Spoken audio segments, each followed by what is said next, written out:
Excellent. Now, it's very easy to identify the 4 styles, and you can actually identify these 4 styles even without having one of your team members complete their higher sense or DISC report. So what we're looking for is we're looking for people who are either guarded and having a conversation with you. When you didn't know me, would you tend to be more guarded and closed with the information that you shared, or would you tend to be more open with information that you shared? What would you tend to do? Okay, excellent. So, you know, when you have team members and you ask them for feedback and you say, what are your insights? And they don't say a word. Have you got people like that? That's an example of people being more guarded. And then in the team, you ask somebody, hey, what ideas do you have? And they're really open with their ideas. Have you noticed that before? Beautiful.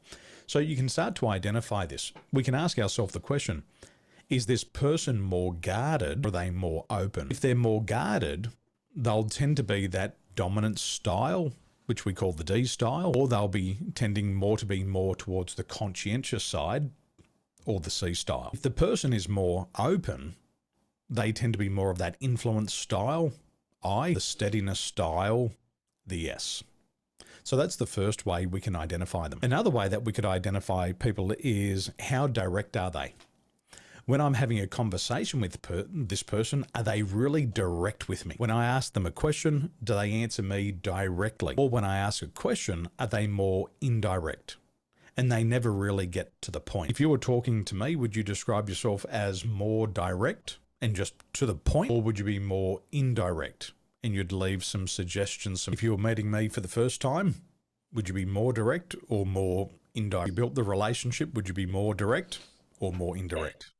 Distinction, because when we operate from our comfort zone, we might be more direct, but when we operate out direct, and some people have 2 presenting styles. I don't know if you've got any friends like this, but I grew up with a guy, socially disabled.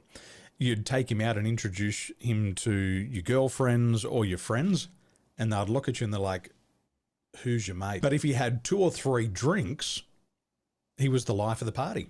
And make sure you bring this guy back next time. But he'd present himself in 2 totally different ways. So we used to say, what face is on today? Have you got your work face on? And if your work face is on, make sure you drink a couple of Jim Beams and Cokes before you come over, because most of us liked him out of his comfort zone. But when he was in his comfort zone, he was a total